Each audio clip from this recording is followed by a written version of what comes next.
Hello and welcome. In this session, we are obviously going to talk about how to bake consistency and accountability into your business in less than 10 minutes per week. Now, let me start with a question for you. Have you ever told yourself things like, I know I should be doing XYZ ... or I just need to be more disciplined. Maybe I'll get back on track next week. Well, you're definitely not the only one. You're not alone in that. That sounds like me too sometimes. But the good news is that consistency and accountability don't have to be rigid, complicated, time-consuming, or, miserable. We are going to dive into a simple framework and a handful of practical ideas that can help you make consistency and accountability just, part of the program. Basically, borderline second nature if we're lucky. But first, a little about me in case we haven't met before. I'm Suze, the Chief Everything Officer over here at SB Success Factor. I'm a content strategist, a content creator, and an educator who works primarily with small businesses. And one thing I've noticed over and over again is that most business owners don't struggle because they do not know enough. They struggle because they're busy, they're juggling 100 responsibilities, they're wearing every hat, they're dealing with competing priorities, and they're just trying to stay visible while running an actual business. And that's why I've become increasingly interested in simple systems, lightweight routines, and practical ways to make important things easier to maintain over time. Bite-sized, adaptable, actionable, and sustainable. That is the name of the game. It is the way to go, and that's how I roll. So what are we going to talk about today? We are going to cover several things, like what consistency and accountability really mean, why they matter, a simple framework for making them easier to do, and some practical ways to build them into your existing routines and workflows. Now, most of my examples will focus on content creation, content programming, and that sort of thing, because my business is mostly about business communications and content. Those are my areas of expertise and interest. But rest assured, these same ideas can readily apply to things like finance, business development, customer experience, product creation, and really many other areas of your business. So yeah, they're very flexible and adaptable. When people hear consistency and accountability, they often picture rigid schedules, strict routines, elaborate trackers, or productivity systems that take more time to maintain than they save. That's not what I'm talking about here. And while I'm not going to go do a deep dive on definitions and nuances of consistency and accountability right now, it's not quite within the scope of today's main topic, I do want to say this. Consistency isn't about perfection. It's about continuing to show up over time. It's about cohesion and sharing the same message across the board. And accountability isn't about guilt or shame or punishment. It is about awareness and ownership. It is about creating enough visibility that you can honestly see what's happening in and around your business and make adjustments when needed. Also keep in mind that consistency and accountability are very personal things. It will likely look different for each person. And this is important to remember because you don't want to fall into that comparison trap, you know what I'm talking about, or try to shoehorn yourself into using models and processes that aren't suited to you and your business. When trying to establish and maintain consistency and accountability, small actions repeated regularly often create bigger results than occasional bursts of heroic effort. So why should you care? What's the big deal for small business owners like us? Well, consistency and accountability matter because they compound. A single email or post or conversation doesn't do much on its own. But over time, those little things really add up. Consistency builds trust. Consistency increases visibility. Consistency creates opportunities. And accountability helps you stay connected to the things you say are important.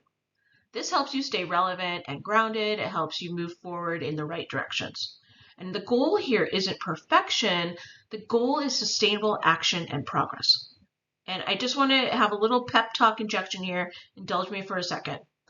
All of this means that you might need to get comfy with the uncomfies, like messiness, occasional mistakes, shifting gears, uncertainty, experimentation, unknowns, etc. And all this is totally normal and okay. You are smart, determined, and resilient, which means you are totally capable of all this. All right, let's get back to it. Here is the big idea I want you to remember. So pay attention and keep this little nut inside your brain. Consistency and accountability aren't personality traits that you either have or don't have. They are parts of a system you design with intention. When people say things like, I'm just not a consistent person, I usually don't think they're describing a character flaw. I think they're describing a systems problem, that they lack some element, maybe knowledge, tools, equipment, processes, people, what have you, that they need to create and maintain mechanisms that enable consistency and accountability. So rather than trying to become a different person, let's build better systems. We're going to focus on 4 different ways to do that. They include lowering the barrier to showing up, making progress more visible to you, creating momentum, and bringing it all together. Over the next several slides, I'll offer a bunch of tactics that you can implement to accomplish these 4 things, but don't try them all at once. Not all are appropriate for every business. Start just by picking 1 or 2 that sound like you could test them out in a relatively seamless manner and go from there. Tactic number 1 is minimum viable commitment. One of the biggest mistakes people make is setting commitments that are too ambitious. They decide they're going to post every day, send 3 emails every week, and record 2 videos every weekend. And then life does what life does. Life happens. So instead, create a minimum viable commitment. What is the smallest version of consistency that you can realistically maintain? Maybe that's 1 post, or 1 email, or 10 minutes a day, or 1 idea captured. The goal isn't to lower your standards, it's to create a floor that you can consistently clear. Tactic 2 is habit stacking. The easiest habit to maintain is often the one you don't have to remember. So instead of creating a brand new routine, attach it to something you're already doing. For example, review content during your weekly planning session, or capture ideas after the client call. Check your visibility metrics during your Friday shutdown routine. When consistency is connected to existing habits, it requires less effort, less willpower, and less trying to remember it all. Task number 3 is creating an energy task matrix. So not every day is a high energy day, and we all know that. That's our truth that we live, right? And that's okay. So create a simple list of tasks organized by energy level. This is a kind of ready-made menu of to-dos based on how you're feeling at any given moment.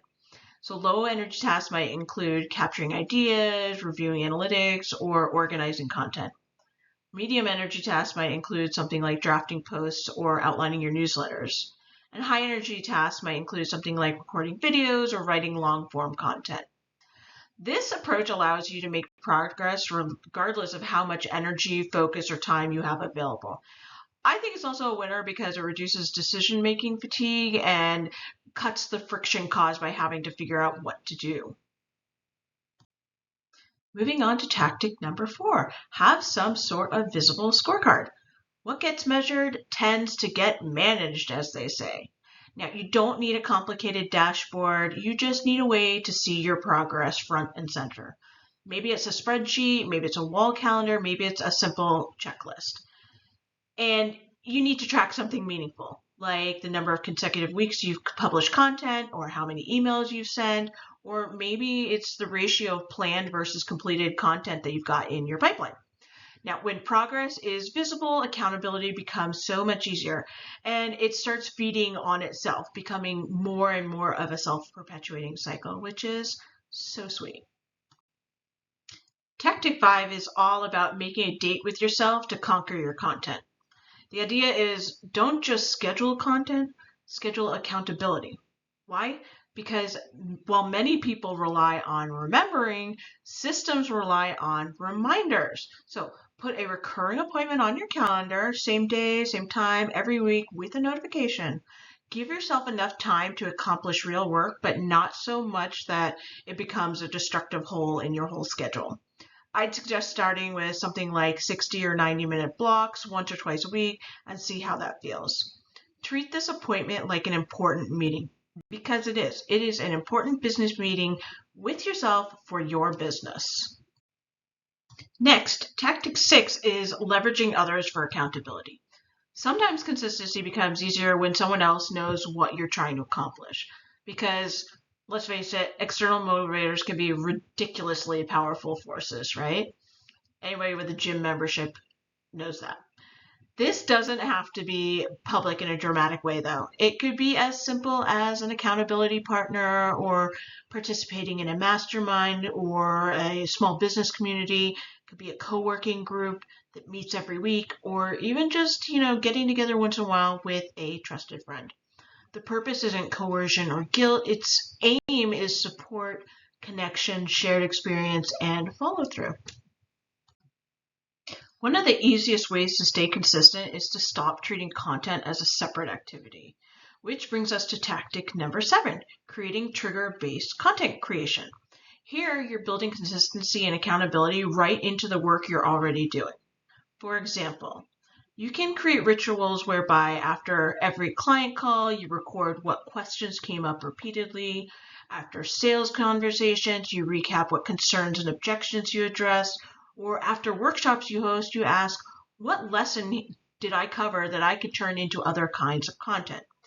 When content becomes a byproduct of the work you're already doing, consistency becomes much easier, and accountability is just going to be hot on its heels. Tactic 8, having pre-planned action items might be one of the most effective ideas in our lineup today. The premise is to never stop working without deciding what happens next. You aren't acting upon that defined next step, you're just scoping it out. It's really as straightforward as it sounds. Before you leave a given task, identify the next action. Not the whole project, just that next action. Think bite-sized. Future you shouldn't have to waste time figuring out where to restart. Reduce friction now so it's easier to pick up and show up later. This is also an especially helpful tactic if you're working on larger projects or have to step away from your work when you're not at one of those neat little stopping points. I know you know what I mean. Okay, can I get a drum roll, please? We are on our final tactic of the day. Yay! Tactic 9 is the mighty weekly check-in routine. And if you only implement one thing from today's presentation, I encourage you to make it this one. Spend 5 to 10 minutes each week just checking in. Ask yourself, what did I publish? What did I create? What worked? What didn't work? And what's next? I personally like doing this on Friday afternoons when things are kind of winding down, but I still have time to close any open loops that appeared. And so why does the weekly check-in totally rock? It's simple. It's a simple habit that creates holistic awareness. It helps you stay on task and on track. It reinforces your commitment to yourself and your business.